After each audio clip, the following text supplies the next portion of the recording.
And there's this image that I use in my PhD, which is now a collage of pictures that these women sent in as part of their focus groups of, a woman with her hands in the air having to choose between, her child and basically work and finances, that financial stability. That was the voice of Afrouz Shoghi, the guest on this episode of The Knowledge Mill. I'm your host, Greg Yoakum. Afrouz Shoghi is an organizational psychologist with over 15 years of leadership and practitioner experience across a wide range of departments and organizations within the health, social services, and education sectors. In particular, Afrouz has led early childhood education and development strategies across Australia and has overseen and managed research, policy, and programs aimed at enabling workforce, community, and systemic change to promote the importance of early childhood development. Building on this experience and her own personal experience navigating early motherhood and work, Afrouz is currently finalising her PhD investigating the real lives of professional working mothers with young children. Integrating the principles of psychology, social science, and business, Afrouz's PhD is aimed at understanding the realities of professional working mothers' lives from a socio-ecological perspective, where the role of work, family, and community resources are explored in their impact on individual psychological well-being and workplace, community, and family outcomes. While finalizing her PhD research, Afrouz is also now translating her research and her extensive work experience in designing a social impact venture aimed at supporting working mothers navigating work, career, and family in the early years of parenting. This new venture, Work Hers, is currently in the co-design phase with various stakeholders and local partners and advocates. Overall, Afrouz's personal passion and professional intent is to unlock system capabilities to better support working mothers and to also empower working mothers to best manage their roles at work and in life. Now raising two young daughters, aged 7 and 6, Afrouz's ambition is to continue to facilitate and inform research to understand and better respond to the modern needs of working families, as well as to build communities and resources to support working families navigating work and life during the early years of parenthood. Afrouz and I found a lot of common ground in this conversation, as we are both navigating the dual worlds of parenthood and academia. Anybody out there who is considering starting a PhD will come away from this conversation with a handful of great places to start, as Afrouz and I pulled at many threads while unpacking her research. This episode of The Knowledge Mill was recorded on the Nathan campus of Griffith University in Brisbane on June 9th, 2025. Show notes, including links to more information on some of the topics that Afrouz and I discuss, can be found at theknowledgemill.com/episode 19. That's episode and the numerals 1 and 9.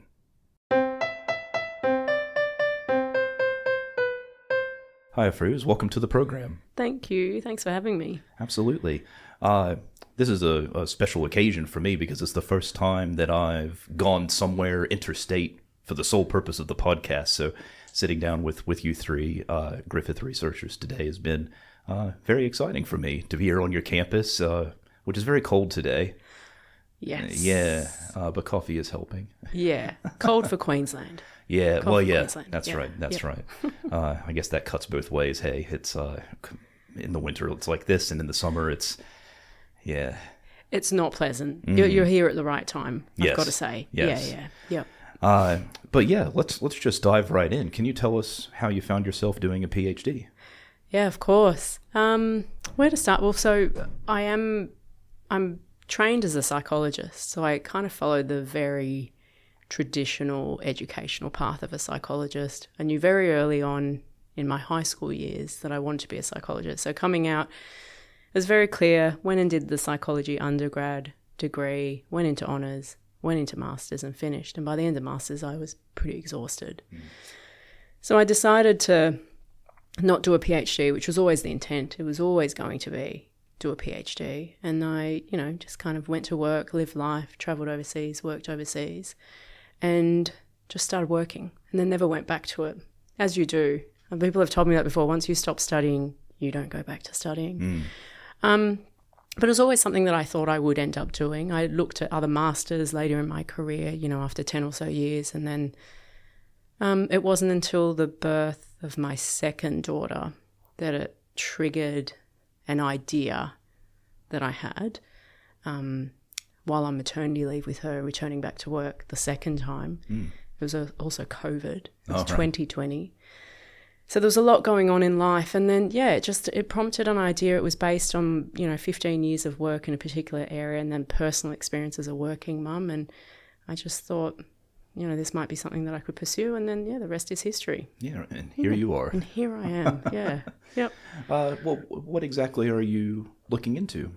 So I am looking into the lives of professional working mothers. Mm-hmm. So it's very much built off personal experience. Mm-hmm. It's also looking at the lives of professional working mothers who have children in their early years. And so by that we define 0 to 5 years, kind of that preschool time before they enter the formal, let's say, traditional schooling environment. And I guess the reason for that is for the last 10 years prior to the PhD, almost 12 years, if not more, I was working in the early years workforce as an organisational psychologist. So I'd been working in policy, had been working in training, professional development, strategic development, and so had a vested interest in the early years of childhood development. Had been working with a number of paediatricians, early childhood development researchers, just surrounded by brilliant minds who were looking at the first 5 years of a child's life. And so and then I became a mum. So it's like you've just worked with all these people in the early years, you kind of understand it from a really developmental perspective. I always had an interest in child psychology as well. And then all of a sudden I became a mum. Things got real. Things got very real. Very quickly as well. So I had my 2 daughters 17 months apart as well, and the second one, during COVID. So it was very real, and it was by far the most challenging, chapter of my life on a number of different levels. But it kind of put the reality of early years into life, but then also add to that layer of being a professional working mum and what that meant as someone who was very career oriented and ambitious and had dreams, for my own work. So, it stemmed from that, I guess. Nice Yeah. And what, to the extent that you can speak about your findings, what have you found? Oh, gosh, I found a lot. I feel like everyone does this in their PhD where they probably research too much. Yes. And they end up with too much. That's the best advice I was ever given in my PhD. And I think I've said this in every podcast episode, is just do one PhD. But nobody ever listens. No one listens. And then you're too far down the path by the time you realise, right? But look, it's quite interesting if I look back to my original proposal.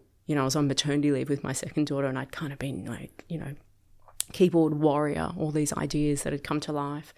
And I look at that original proposal and it was huge, it was big. It was too big. And then I found 2 incredible supervisors here at Griffith that took me on, and at this university at that time, it was not something that was within the research remit. So I was very much almost an outlier in terms of what I was bringing in. The idea that I originally had was quite huge, but I'll give you a sense of it. It was around the complexity of working motherhood with children really young, right? Because what we do know in the early years, in the first 5 years, is it's quite demanding. As I understand, you would know, you're in the thrust of the early years. Yeah. Yep, you're there right now, living it and breathing it. So it's quite physically demanding, emotionally demanding, and there's a lot of cognitive mental load as well happening. But then there's this, and we can talk about this expectation, or in many ways, this requirement to return to work while you're still navigating those early years. And so we have got incredible policy that has developed over the last even 50 years, even more in the last 10 years, in terms of our access to childcare subsidies, parental leave access, and we've got lots of organisational policies that, maybe provide flexibility and things to enable that to happen, navigating work and parenthood. But what we do know, it hasn't necessarily changed the trajectory of many of the issues that we face while we're working parents. It has helped facilitate certain entry points maybe, or access points, but it hasn't naturally solved it.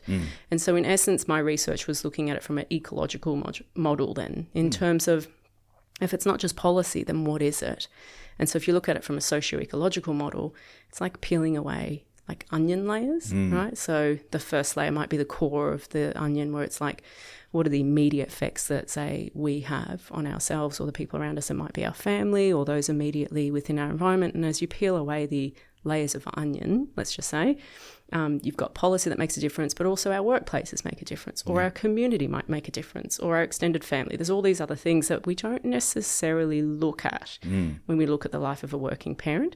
So I guess my research was looking at, well, we've got to look at all these different perspectives, because in order to actually look at this holistically and solve some of those issues, we're not going to quite understand it purely from a policy perspective. So in doing that, I did 2 studies without getting into the nitty-gritty of it. So the first study, I really wanted to just hear the genuine voices of working mothers. I didn't want to launch into like a survey straight away, like, a traditional psych survey. So I ended up running focus groups with random working mothers across the country that volunteered to participate in the study, 42 in total in the end. And it was basically asking them, like, what's life like? As a working mother, you've got young kids. They would have at least one child under 5 years of age. That was the cohort. And what are the resources that you have or do not have? So I looked at it from a resource perspective across your work life. So looking at that as one layer, in your family life, and also in your community. So I'm looking at it from 3 different perspectives. Right. Basically from so if we look at them across 3 domains, so the research that I've done decided to theoretically look at it from a work, family, community perspective, and that is a socio-ecological model. So what we look at is each of those domains and what resources basically these working mothers had or didn't have access to, right? And they talk through their experiences very naturally. What does every day look like? On reflection, what does it look like, et cetera, et cetera. And when it came down to things like the family domain, it was predominantly spouse and it was predominantly grandparents. And grandparents seem to play almost, again, these are assumptions with qualitative research, isn't it? But almost this really caregiving role. Right. Where they were actually logistically providing caregiving for these children on days that, say, their son or daughter had to go to work. So almost like a child care or centre alternative. And that raises other issues because we have an ageing population and also our parents. So I look at my parents, not necessarily mine, but others are working a lot later as well. So we also have this domino effect of caregiving responsibility on grandparents.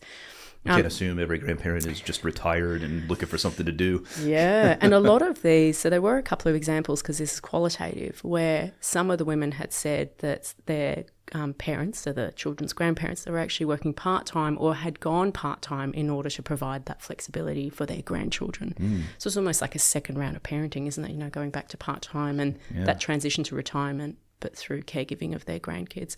So there's a real dedication and devotion to providing that care for their kids and their kids' kids in terms of returning back to the workforce, which is a wonderful thing to see, but obviously presents other problems as well. Yeah. Just out of curiosity, was there a cultural component to that as well? I didn't investigate that, but I've got a huge question mark next to that. Yeah. And I can only speak on my experience as well, where there are cultural influences to that. I can pretty much hand on heart say there are cultural reasons, say, where my parents are involved in the not necessarily caring of my children, but the lives of my children as well. But we wouldn't be able to test that qualitatively. We didn't have a diverse enough. I didn't have a diverse enough demographic as well. But I would imagine in certain cultures where you have that collectivist type society, where extended family are as much of an influence as immediate family. Yeah. So absolutely. Or very often even live under the same roof, and so just that much easier. Yep. Yeah. Absolutely. So it's a natural part of parenting. It's that village concept, isn't it? It takes a village to raise a child. So a lot of cultures do genuinely adopt that in the rearing of, say, new children in their community. So that was kind of the main findings in terms of family. And then when it came to community, it's quite an interesting one, isn't it? Like if I even asked you, what accesses do you have to your community when it comes to raising your child? People define community in a lot of different ways. Generally speaking, most people responded geographically. So they would say, well, there's a childcare centre down the road, or there's a playground I go to where some of the other mums or dads might go. So it was very immediate, physical, with a very little mention of neighbours or neighbourhood, interestingly enough. So your next door neighbour or people down the street was very rarely mentioned. But what was interesting in the first study was the online community. Yeah, right. So whether this is due to the COVID times, and this is like the post-COVID kind of parenting phenomena where people were going online for not just information, but a lot of support and emotional support. So there were a lot of mums that said they were leaning on online community, and that's how they were defining it, to actually access resources to help them facilitate motherhood and work in various different ways. Yeah. Probably an unexpected finding on my part in terms of how dominantly that came up. And then not surprisingly, being an organisational psychologist as well, the work domain was just huge in terms of what people came up with. I would say the most common thing was probably just support, like practical and emotional support of leaders, co-workers, and the organisation as a whole would have been something that came up thematically quite a number of times, which is of no surprise, but it came up in various different ways. People had very different stories and experiences of that as well. It was quite diverse. So they were the main findings, I think, of the first study. Yeah, right. Yeah. Did any of it, considering your personal connection to all of this, did any of it surprise you in any way? Like, did it go against your experience or? Not at all. I think it's quite interesting. I remember after quite a few of the focus groups, so I would often run them in the evenings, even after putting, say, the kids to bed, I would run a focus group, and the other mums in the focus group would attend at that time as well.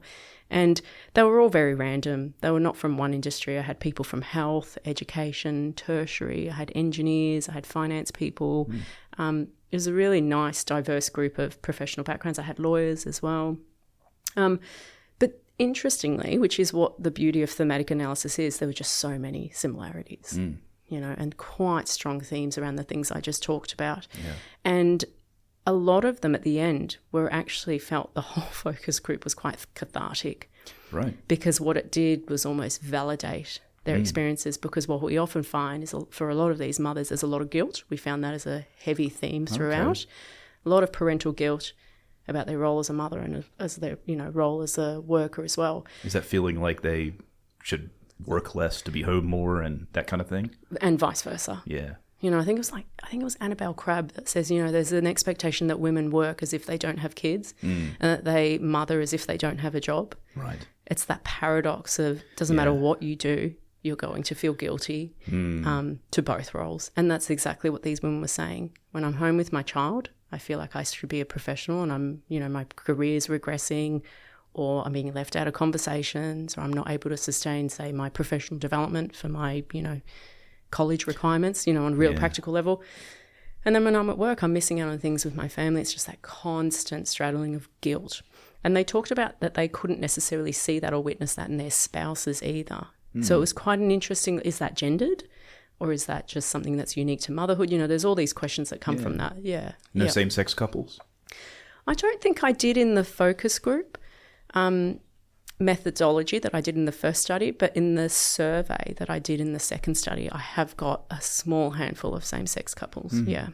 So that'd be interesting to see. Yeah. Yeah. Also, you haven't been able to dig into that yet? Not fully. I'm about halfway through that data analysis, and anyone who has done data analysis will know you think you can get through it far more quickly than you can. So, and I've measured a lot of variables, which is a great thing, but also makes it quite complicated. So I would say in the next month or two, I'll have all that data finalised and able to report. So, yeah. There's probably a few knowing people out there who are laughing right now thinking like she thinks she's halfway through. Yeah, exactly.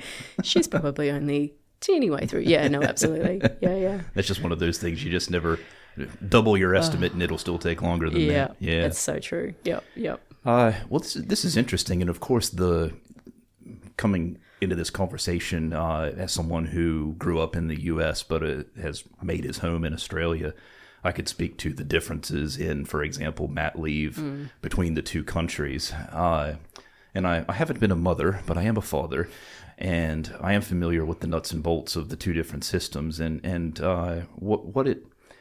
there is I mean, in the U.S., it's basically no time. You could usefully round it to zero, the amount of time that you get from maternity leave versus 6, or my wife took 12 months at a reduced salary. But there were employer benefits involved in that as well, that she was able to do that. But, even with that benefit, that I could work full time while she stayed at home with our son. And then after the first year, she decided not to go back to her full-time job. She decided to freelance, which has worked for her and benefited her in other ways, which is good. Yeah. But not everybody has that option available to them. But even at that, even with all of these, for lack of a better word, privileges that we've enjoyed, both of us, I think, feel that guilt, that whatever we're doing, well, I wouldn't say I'd rather be at work necessarily than when I'm hanging out with my son, but the academic Hunger Games is very demanding, and so you feel like the thing about academia is, it's a benefit that you don't punch in and out, but it's also that sort of means you just sort of always feel like you're working. And so even though I wouldn't rather be working, I do feel sometimes like I should be working. Yeah, around the clock. It's interesting. I did have one academic. I had a few in the first study, actually, but it was one particular one that did come back earlier than maybe she was required to do, because usually in the academic institutions in Australia, there's, pretty solid policy around supporting, women going on maternity leave and obviously returning to the workforce, whether it be flexible arrangements or not. But it's almost like a race, whether it's due to publications or teaching opportunities or whatever it may be. If there's a gap in that line of work, then that can have consequences on someone's career and career trajectory. Yeah. And so this woman did talk about that pressure and how she did return far earlier. Purely for that. Just to keep the momentum. To keep the momentum. She was an early career researcher as well. So, not being from academia, I don't understand necessarily how that translates, but I imagine it would be this is a significant part of your career path that you need to keep the momentum up and the wheels kind of, oiled and moving. And so, there is that pressure to continue. And I wouldn't say it's in isolation of academia. I think there are a lot of women in the health industry that talk to me about that. Engineering industry, particularly that's male dominant, there were talks about that, this pressure to keep going regardless of this significant life event that happens. Almost making a choice. And there's this image that I use in my PhD, which is now a collage of pictures that these women sent in as part of their focus groups of, a woman with her hands in the air having to choose between, her child and basically work and finances, that financial stability. So, it's a choice. For many, that's a hard one to make. And as well, certainly you can convince yourself that by pursuing career goals, you're also helping your family, because of course, the sooner you can get promoted, the sooner you're making more money, and these kind of considerations. So there's different ways you can, for want of a better word, trick yourself into thinking I should go back earlier. Because even if I just went through, I was going through a promotion boot camp this past semester to prepare to get promoted, or apply for promotion, I should say, from lecturer to senior lecturer. And I didn't end up putting it in the end for various reasons. But one of the things that came up was you were meant to do a table, in your case for promotion, talking about your workload. And that's where you would, if you had taken parental leave, whether you're male or female, put in there, 2021, I was off for 6 months for parental leave or whatever. Yeah, right. And that's all fine. So that's taken into consideration for your case for promotion. But you also only have so long of a working life. And 6 months is 6 months you'll never get back. And you can't just tack that on. I mean, I guess you could tack it on at the end, but who wants to? You don't want to just keep working just because you want to get to professor or whatever. So any can that you kick down the road, you don't get it back. Yeah. And it does feel, again, it goes back to that choice, doesn't it? And that feeling of loss. But again, there's a no-win situation here, because there's a loss either in those early years of your child's life, which a lot of the women talk about, I'll never get that time back. But then there's a loss of career and establishing your career, and also economically. My research does, and I'm not an economist at all, but my research does touch on the economic elements of this, because even I, as a researcher coming into this, fundamentally underestimated that lens. And the reason is the inequality this whole societal structure and system presents women is long-term. And we often look at it from a short-term lens, and we still do in many ways, in terms of when we say, well, we'll take 12 months off maternity leave, we'll come back part-time, we'll gradually operate on a flexible part-time arrangement, then we might have another child, we extend that time. And what we see is there's actually statistical, figures on this now that economists have done, is that I think it's even sitting at 55% drop in earnings and capacity for earnings once a woman has a child. And it's still not as significant or substantial to that drop for fathers. Yeah. And that's just fundamentally the truth. Yeah. And so we look at it from a short-term lens, but we know now that 55% drop can last up to a decade for a mother. So you imagine multiple children and what impact that has. Yeah. And that presents itself not just in terms of immediate earnings loss, but career progression and the ability to yield that long-term. Superannuation loss. Yep. The general gender pay gap that continues. And we see that now with women over 55 not having the same superannuation access. I think there's a 25% discrepancy in superannuation on average between women and men. So it's got that really long-term implication that we aren't necessarily talking about because it's such a short-term view of child rearing. Yeah, and I think people in general have poor financial literacy when it comes to the time value of money. The idea that $1 today is worth much more than that 25 years from now, but if you don't have it today, you can't get that value back. Yeah. It's the figures that you just shared, like that's very telling. Yeah. And I believe that easily. Yep. I would believe if it was higher. Yeah. And it probably is higher. Yeah, I would say that would be almost a baseline. And I think also what's interesting is in the focus groups, no one talked about it.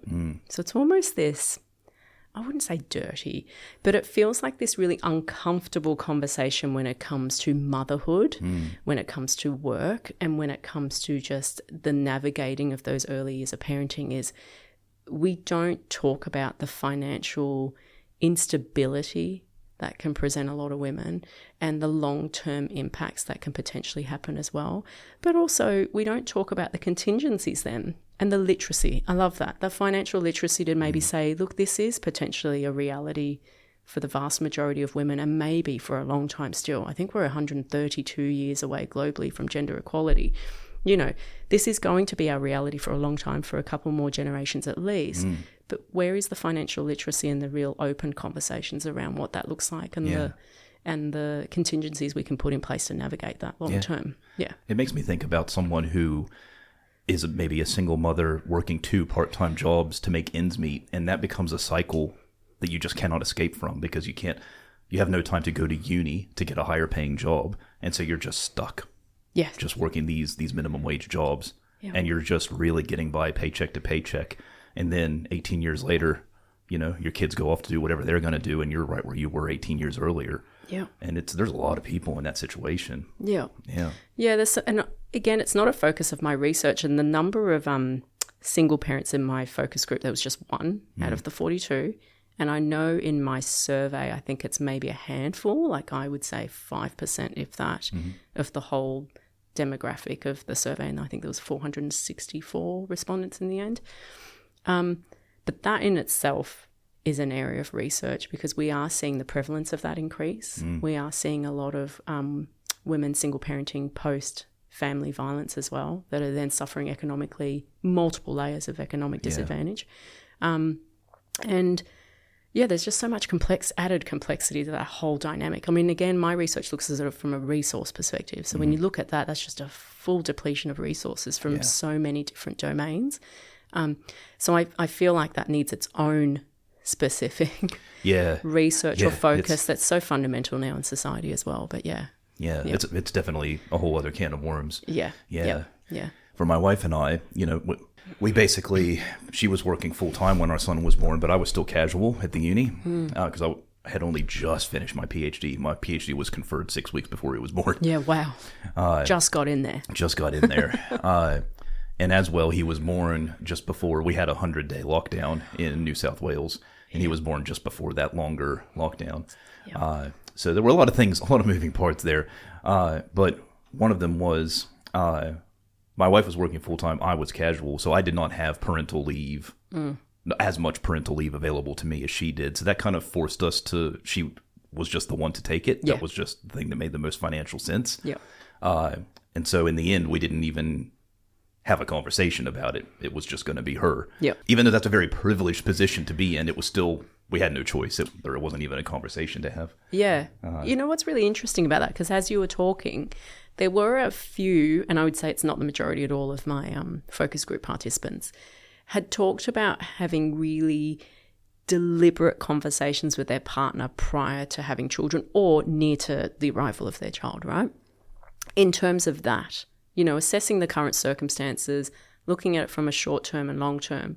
And as much as you say that, it just kind of happened, but there were conversations that facilitated that, right? You look at your circumstances, you make an assessment, you look at both of you as individual parents, and you make that decision based on the current needs or, demands. And I'd say there were only a small proportion of my focus group participants that had experienced that. The vast majority talked about being the default parent. It was never spoken about. It was almost this implicit thing that before kids, they had this mutual understanding that they both enjoyed their professions and their careers and had, worked really hard in their education. But then the moment the children came along, it was like this default societal programming. Yeah. Obviously, you'll stay at home with the kids. Yeah. That you stay, I go, you can catch up later. But again, we go back to that economic debate, right? Yeah. And it becomes this almost natural, organic process, but also really deeply ingrained in traditional ways that we've always had. And so, a lot of women, as they were listening to, again, thinking about these were focus groups online, where a few of them had said this was quite cathartic, were hearing from these, random women talk about these conversations they had with their spouse, and a lot of them then reflecting that they never had that.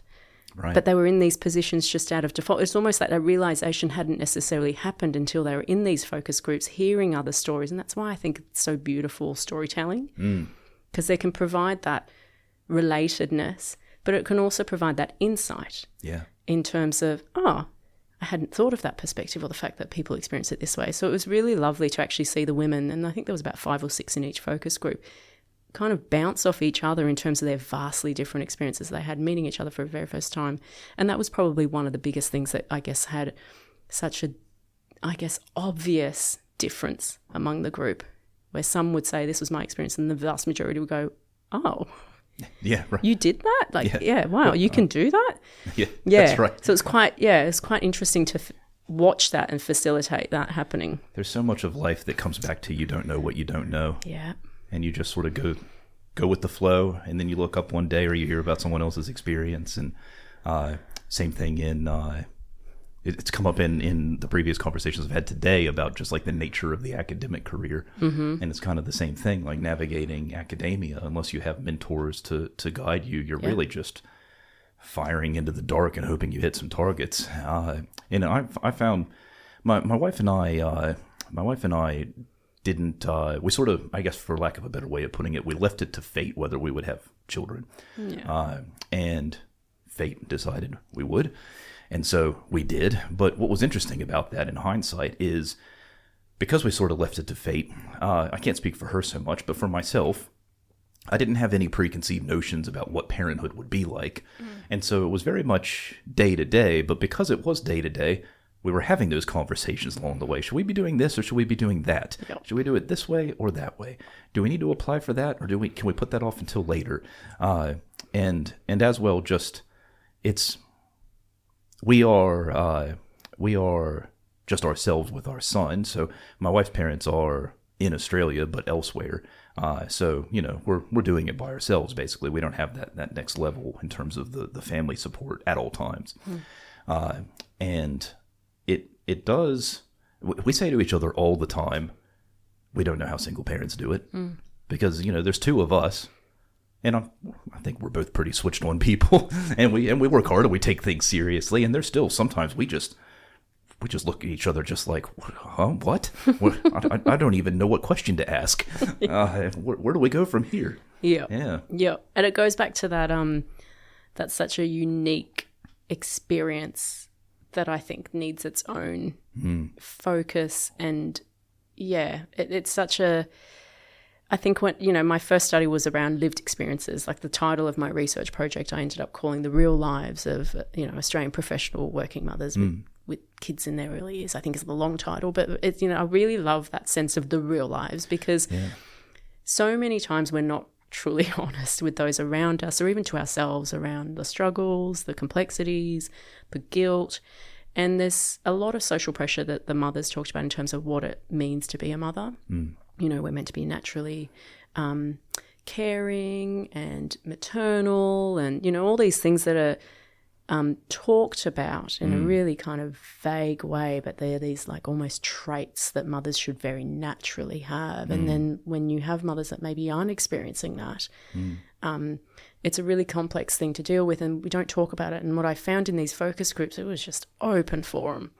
You know, never met these women in their lives, but it was this connection that they had to one another. They'd opted to come to this research project and, you know, have a conversation with me. But going back to that, it's about the experience, the raw, real lived experience that we are so good at filtering, you know, whether it be on social media or to our friends. And, you know, and we will get potentially looked at differently if we maybe name some of the things that we're not enjoying about motherhood and work or whatever it may be. And then add to that the complexity of single parenting, you know, and what does that look like? What are the really raw lived experiences of that, like you say, you know? Being almost split in half, you know, it's one human being. So that's why I think, you know, when I look at it from a research perspective about lived experiences, I feel like this research couldn't make that generalization to single parents.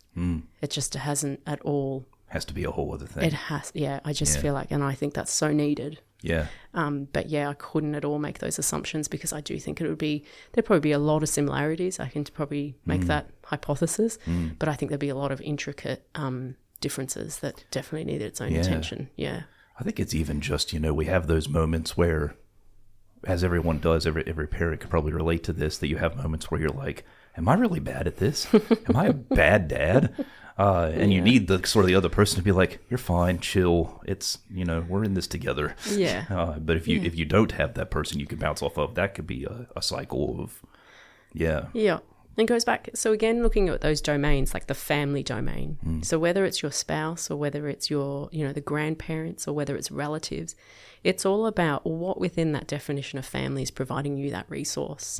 And do you have access to that resource? And if not, well, what are the effects of that? And that's what my second study is going to measure. I do measure spouse satisfaction, I think the measure is called. It's basically like your ability to, exactly what you said, the scenario of, am I able to bounce off my spouse? Do I feel safe and able to, you know, work in a parenting relationship with them? So we measure that to see if that does impact, you know, psychological strain, their ability to operate at work or feel satisfaction at work. So we are going to manipulate those variables and see if it does make a difference. So that is exciting for the second study. But from a resource perspective, of course, these people, these things are resources. And when we don't have them, we are depleted in some ways. So I think the question for my research as well is, where we have a depleted resource, so say if you don't have those family resources, say hypothetically a single parent, well, are there resources in the work domain? Are there resources in the community domain that if we measure, can they statistically almost buffer, you know, that loss of resource? And that's what I love about, I don't know if you're familiar with the conservation of resources. I know we're going down a theoretical tunnel here. I'm familiar at a high level. But for an uninitiated listener, maybe you could walk us through it a bit. It's basically, in its simplest way, is, and I like to look at it as like a spiral, is that when we have resource gain, as they call it, it almost has this positive kind of upward spiraling effect. But in terms of depletion of resources, it also has the negative spiral effect, where it just depletes further and further and further. I guess in its most basic form. And so when I looked at it in terms of this research, which is why in the focus groups, I asked, what resources do you have access to and what resources don't you have access to? Because what I'm trying to understand there is that spiraling effect. I can't quantitatively measure it from the first study, but in the second study, in some ways we're trying to measure it in terms of where people have a high amount of access to certain resources and a low access to resources on another domain. Where does that, you know, how do they operate or conflict together in terms of certain outcomes? And I think it's like, you know, shifting gears in a way. What I'd love to is get to the point where you can almost start to articulate almost a algorithm in some ways to go, if you have a depletion of resources in A, B, and C, one resource in D could be enough to counteract that. I mean, how amazing to know that, you know, in terms of science and research, because then we can provide working mothers with that, you know, power resource, let's just call it, to compensate for those lack of resources, particularly, say, single parents. You know, what are the things that can buffer that potentially? So I think that's the exciting part for me. As much as I love the qualitative because it speaks stories and it's people's voices that they so deserve, The second study is like, okay, what does this mean on a practical level? Yeah. Yeah. You've got the nuance in the stories, and then you've got the nuts and bolts. Yep. Yeah. Yep. And I think when you bring those two together in the end, that's going to be really powerful. Yeah. Yeah. Yep. Because I think there's something to, if you can, it's a barrier to access, that you may not know what you don't know, so you don't know what questions to ask. And even if you do know what questions to ask, it takes time to find answers to those questions. Yep. You may not have that time, or you may not have $400 to join a center that can help you with XYZ. Yep. And so if you had a framework like what you were just describing, that you don't have ABC, but you do have D, yep, then that can reduce the cognitive load, because you just get straight to the answer, but then also empower you. Yeah. Yeah. Yeah. Because now you're playing to your strengths. Absolutely. Instead of focusing on your weaknesses. Exactly. And I should say, that's one thing I didn't say, and I was really clear about when I started the PhD, is I wanted to really focus in on positive psychology, because we have such a wonderful way of working in deficit psychology in terms of, we research things like work-family conflict, which I think is so important and has shown a light on so many different things. But one measure I'm also looking at is work-family enrichment, because I really am interested in the fact that there are positive impacts of working and there are positive impacts of being a mother. And so, yes, they can conflict, and yes, they can create really adverse effects in our lives in various different ways, but under the right conditions, they can be incredibly enriching, right? Yeah. And that's the kind of unlocking that I want to get to, because so many times we're just sitting in the suffering and, the difficulty of navigating these two completely different worlds is what they feel like for a lot of these mothers. But what if they could actually enrich one another? What if work could actually enrich the way that you navigate your family? And what if the way that you navigate your family could actually provide enrichment to work? I mean, what an amazing combo that would be. And this is not la-la stuff of saying, no, it's that's not very achievable stuff. It's very achievable, and it sits within the principle of positive psychology. And I think that's something that I'd love to promote as part of this study as well, is that how can we get to that? Not ignoring the difficulties.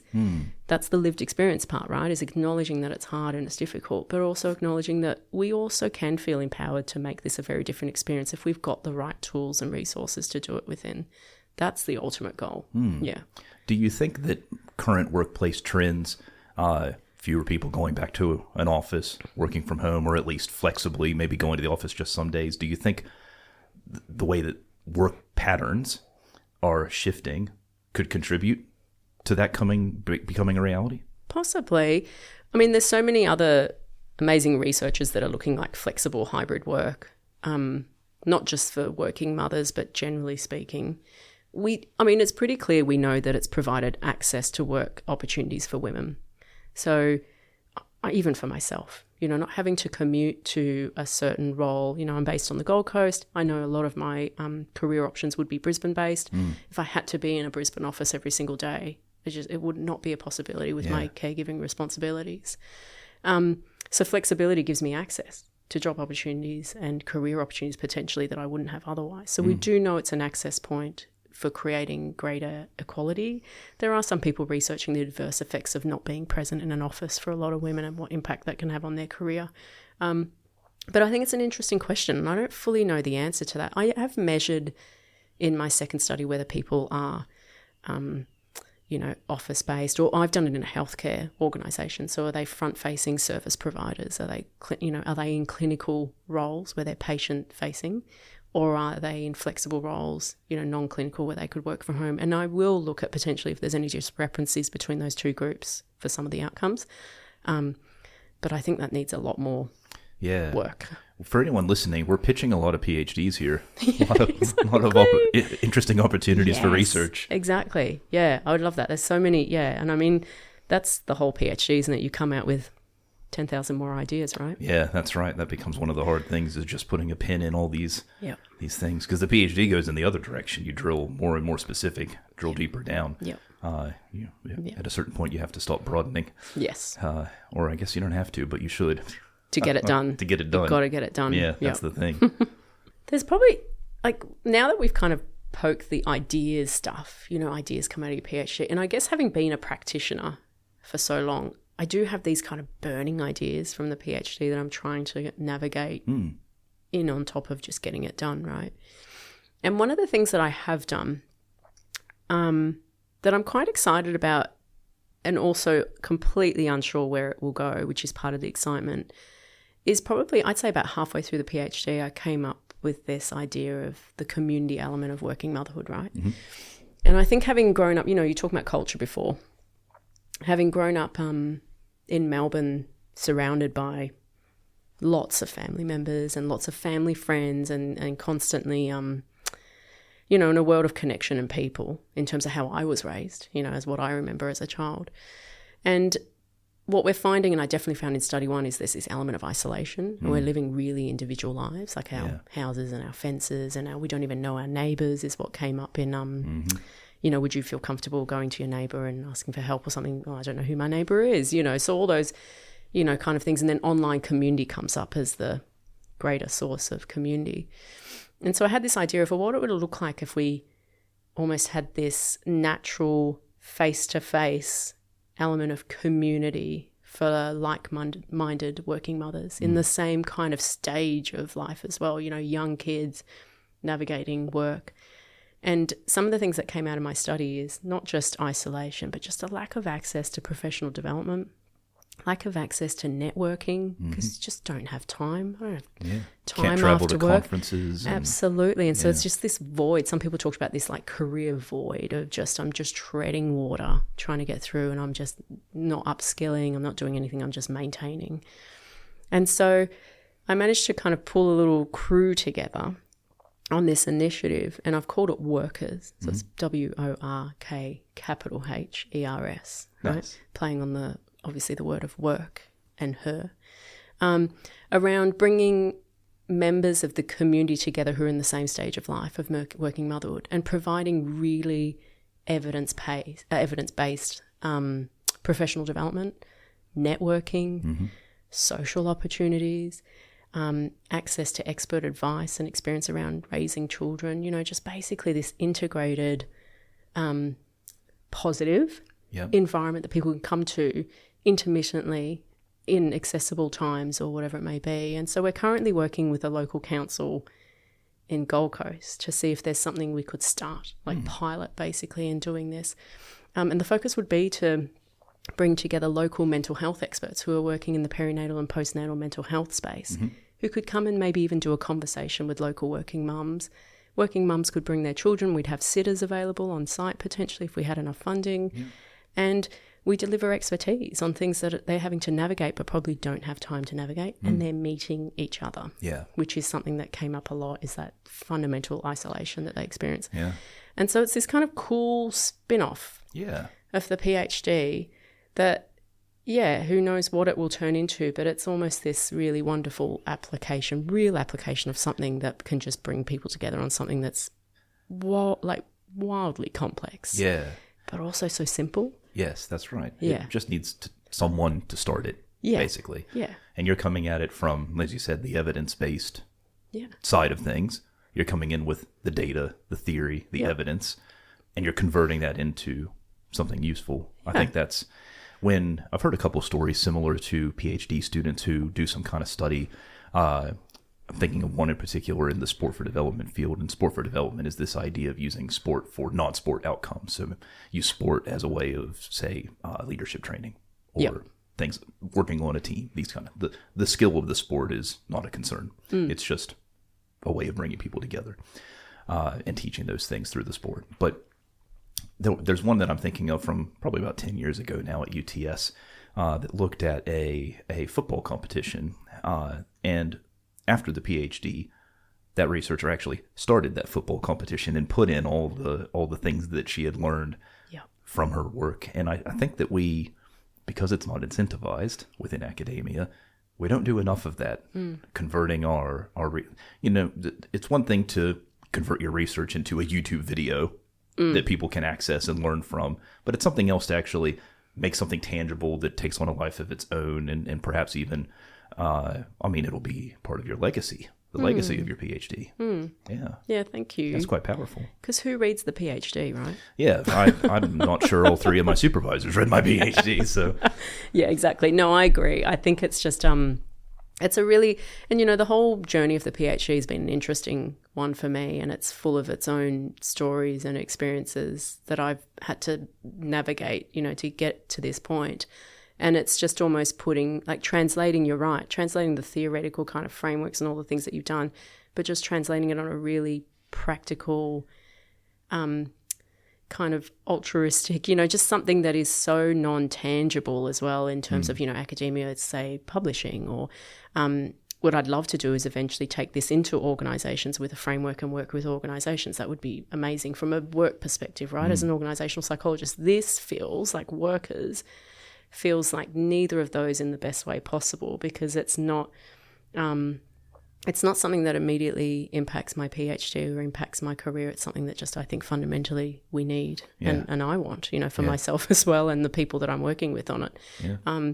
Just feels really different, and it's nice to have that complete different lens in this. Yeah, that's right. Where you're not completely out of the PhD, you're still swimming in those ideas, but you can focus it in a different way. Yeah, exactly. Yep. I think that's a good place to wrap up that portion of the conversation and move into the final two questions that I ask everyone. And the first one is kind of a continuation of what you were speaking to in terms of starting your program along with counsel. But is there anything else on the horizon for you in terms of traveling to conferences or maybe trying to get some publications out there?